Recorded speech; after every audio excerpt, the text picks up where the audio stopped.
Rajkot Bhavnagar highway ઉપર વરાળ વિશ્વ વિદ્યાપીઠ નામની જે સંસ્થા જે આપણે 2005 થી શરૂ કરેલી છે અને એ સંસ્થાની અંદર અત્યારે ગુજરાત બોર્ડ અને સીબીએસઈ બોર્ડના વિદ્યાર્થીઓ અભ્યાસ કરી જ રહ્યા છે. એ જે સંસ્થા છે એ કુલ 16.5 એકરની અંદર મોટું કેમ્પસ છે અને એ કેમ્પસની અંદર આપણને આ વર્ષથી સૈનિક સ્કૂલની મંજૂરી મળેલી છે, જે રાજકોટની સૌ પ્રથમ સૈનિક સ્કૂલ અને સૌરાષ્ટ્રની આ ત્રીજી સૈનિક સ્કૂલની આપણે શરૂઆત કરવા જઈએ. મંજૂરીનો ક્રાઇટેરિયા આમાં બહુ ટફ હોય છે. આની અંદર જે સંસ્થા હોય છે એનું બેકગ્રાઉન્ડ જોવામાં આવે છે કે આ સંસ્થા કઈ રીતે કાર્ય કરી રહી છે, એના પ્રમોટર્સ અને ટ્રસ્ટીઓ જે છે એ કયા પ્રકારનું કાર્ય કરે છે, આ સંસ્થા કેટલા વર્ષથી કાર્યરત છે, આ સંસ્થા પાસે જે છે એ કેટલી ટોટલ જે છે એ જમીન છે અને એ જમીનની અંદર કેટલા મેદાનો આવેલા છે, સ્કૂલની અંદર ફેસિલિટી કયા પ્રકારની છે, લેબોરેટરીની ફેસિલિટી કયા પ્રકારની છે, હોસ્ટેલની ફેસિલિટી જે વિદ્યાર્થીઓ ત્યાં આવે તો એ હોસ્ટેલની અંદર રહે તો એમને ફેસિલિટી કયા પ્રકારની આપવામાં આવે છે. એના માટે અત્યાર સુધીમાં એટલે કે 2022 થી શરૂ કરી અને લગભગ આપણી સંસ્થાની અંદર 4 ઇન્સ્પેક્શન થયા.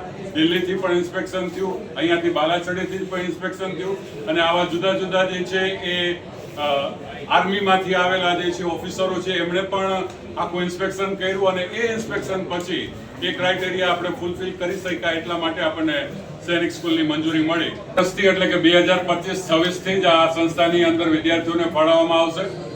સૈનિક સ્કૂલ સોસાયટીના નિયમ મુજબ હંમેશા વિદ્યાર્થી જે ફાળવવામાં આવે એ કાં તો ધોરણ 6 માં આપવામાં આવે અથવા ધોરણ 9 માં આપવામાં આવે. એટલે આ વખતે આપણને ધોરણ 6 ની અંદર વિદ્યાર્થીઓ ફાળવશે. આપણે જે પ્રકારે વિદ્યાર્થીઓની સંખ્યા માંગીએ એ પ્રમાણે વિદ્યાર્થીઓ ફાળવે છે.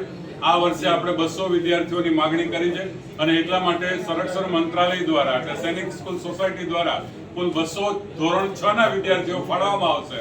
પછી એ 6 માંથી 7મા માં આવે ત્યારે આવતા વર્ષે પાછા ફરીથી 6ઠામાં આપવામાં આવશે.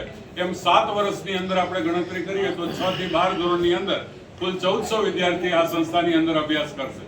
એમાં 6, 7, 8 ની અંદર કોઈ વિદ્યાર્થી લેફ્ટ થાય તો 9મા ધોરણની અંદર પાછા નવા વિદ્યાર્થીઓ એમાં દાખલ થઈ શકે અને આખા દિવસની એની આખી ટોટલી દિનચર્યા, રૂપરેખા, એનું કેરિક્યુલમ બધું જ ફિક્સ છે.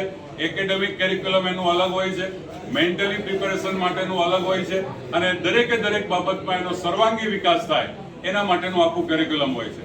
અને જે રીતે ભરાડ સાહેબે વાત કરી એ પ્રમાણે કે બાલાછડી સૈનિક સ્કૂલ છેલ્લા 65 વર્ષથી ચાલે છે, પણ સૈનિક સ્કૂલનો અભ્યાસ કર્યો એટલે એ વ્યક્તિએ સૈનિકમાં જ જવું એવું જરૂરી હોતું નથી. આપણા ઘણા બધા આઈએસ અને આઈપીએસ ઓફિસર પણ એવા છે કે જે બાલાછડી સૈનિક સ્કૂલમાંથી અભ્યાસ કરી અને આગળ વધ્યા છે. આ એવા પ્રકારની પરિસ્થિતિ છે કે જો બાળકનો માનસિક રીતે, શારીરિક રીતે અને એકેડેમિક રીતે જો એનો વિકાસ થશે તો એ વ્યક્તિ ક્યાંય પણ પાછો પડશે નહીં. એ કોઈ પણ ક્ષેત્રમાં જશે તો એ ક્ષેત્રની અંદર આગળ વધશે. એટલે ખરેખર અને આમ પણ તમે જુઓ તો કોઈ પણ વ્યક્તિ જ્યારે સૈનિક સ્કૂલમાંથી અભ્યાસ કરી અને બહાર નીકળે છે ત્યારે એને પોતાને અંદરથી ગર્વ હોય છે અને એ સમાજમાં કહેતો હોય છે કે હું સૈનિક સ્કૂલમાં મેં અભ્યાસ કરેલો છે. એ પણ એક ગૌરવની બાબત છે.